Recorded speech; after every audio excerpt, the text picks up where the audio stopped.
OPS வந்து மோடியை பார்க்கணும்னா நயினார் நாகேந்திரன் மூலமா தான் பார்க்கணுமா? அப்படி கிடையாது. திரு நயினார் நாகேந்திரன் என்பவர் யார்? அவர் ஒரு மாநில தலைவர், பாஜகவினுடைய மாநில தலைவர். ஒரு புரோட்டோகால் படி மத்திய தலைவர் ஒருவர் மோடியோ அமித்ஷாவோ மாநிலத்துக்கு வரும்பொழுது யார் யாரை சந்திக்கணுங்கிற ஒரு லிஸ்ட்டை கமலாலயத்திலிருந்து ப்ரிப்பேர் பண்றாங்க. இது போக சிலர் டைரக்டா டெல்லியிலே அப்பாயின்மெண்ட்ஸ் கொடுத்து மீட் பண்ணுவாங்க.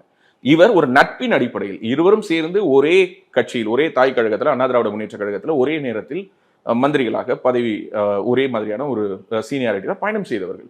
அதன் அடிப்படையில் ஒரு நட்பு அடிப்படையில் மிகவும் நெருக்கமாக, இன்னும் சொல்ல போனால் சமீபத்தில் கூட ஒரு மாநில தலைவராக பதவியேற்ற பிறகு இருவரும் சேர்ந்து ஒரு திருமண நிகழ்வுல கூட கலந்துக்கிட்டாங்க. சோசியல் மீடியாவில் நிறைய தகவல்கள் செய்திகளை பார்த்தோம். என்னன்னா, பழைய கணக்கு ஒன்று இருக்கிறது. அதாவது ஓபிஎஸ் அவர்களுக்கும் திரு நயினார் நாகேந்திரன் அவர்களுக்கும். திரு நயினார் நாகேந்திரன் அவர்கள் அன்று முதல்வராக வந்திருக்கலாம். ஆனால் அவருக்கு அந்த வாய்ப்பு கிடைக்காமல் போனதற்கு ஓபிஎஸ் தான் காரணம் என்று ஒரு தியரியை அப்பையிலேருந்தே சொல்லிட்டு இருப்பாங்க. அதுக்கு ஒவ்வொருத்தவங்க ஒவ்வொரு விதமான, அவர் அமைச்சர்ல இருந்து மாத்தினதுக்கு ஓபிஎஸ் ஒரு காரணம் அப்படின்னு ஒரு தியரி இருக்கு. அதுதான் சொல்ல வரேன். ஏன்னா இவர் சிஎம் ஆயிட்டாரு, இவர் இன்ட்ரீம் சிஎம் மாறிடுறாரு. தற்காலிக முதலமைச்சராக இவர் நியமிக்கப்பட்ட உடனே அடுத்தது அவருடைய நம்பகத்தன்மை கூடுது.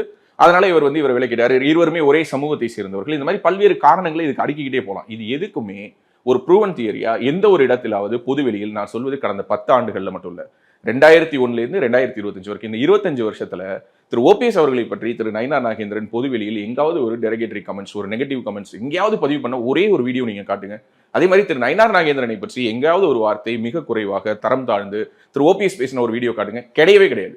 25 வருஷமா இவங்க ரெண்டு பேரும் ரைவல்னு சொல்லி இங்க இருக்கக்கூடிய ஊடகங்கள் எழுதுறாங்க. இங்க இருக்கக்கூடிய அந்த what is that political narrative set பண்றவங்க செட் பண்ணிக்கிட்டே இருக்காங்களே தவிர அவங்க இருவருக்கும் இடையில் அந்த மாதிரி எந்த விதமான ஒரு நெகட்டிவிட்டியும் கிடையாது.